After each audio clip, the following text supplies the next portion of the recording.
ரங்கோலி கோலத்தில் வாக்காளர் விழிப்புணர்வு. கோவை மாவட்ட ஆட்சியர் அலுவலகத்தில் மகளிர் திட்டம் சார்பில் வாக்காளர் சிறப்பு தீவிர திருத்தத்தை குறித்து பொதுமக்களுக்கு விழிப்புணர்வு ஏற்படுத்தும் வகையில் ரங்கோலி கோலம் அமைக்கப்பட்டது.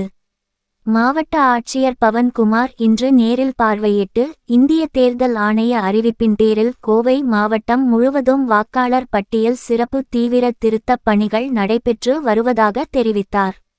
வாக்காளர் பட்டியல் தொடர்பான சந்தேகங்களுக்கு 1950 என்ற ஹெல்ப் லைனை தொடர்பு கொள்ளலாம் என்றும் அனைத்து சட்டமன்ற தொகுதிகளிலும் உதவி மையங்கள் செயல்பட்டு வருவதாகவும் கூறினார்.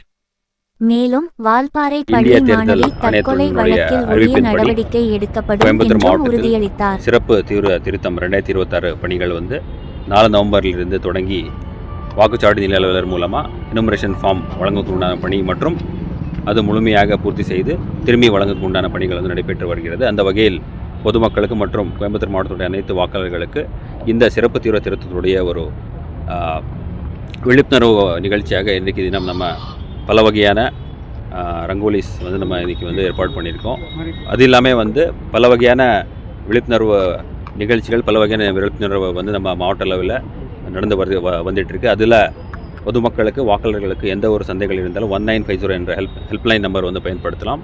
அது இல்லாமல் நம்ம கோயம்புத்தூர் மாவட்டத்தில் அனைத்து சட்டமன்ற தொகுதியில் வாக்காளர்களுக்கு அவங்களுக்கு இந்த எனுமரேஷன் ஃபார்ம் பூர்த்தி செய்ததிலும் மற்றும் அது முழுமையாக ஃபில் பண்ணுறதுல ஏதாவது சந்தேகங்கள் இருந்தாலும் அதை உதவி பண்ணுற வகையில் ஹெல்ப் டெஸ்க் உதவி மையங்கள் நம்ம அனைத்து வாக்குச்சாவடி மையங்களில் ஏற்பாடு பண்ணியிருக்கோம். அங்கேயே கூட நம்ம அனைத்து பிஎல்ஓஸ் வாலண்டியர்ஸ் உள்ளிட்ட பல வகையான துறை சார்ந்த அலுவலர்கள் இந்த பணியில் சிறப்பாக பணியாற்றி வருகிறார்.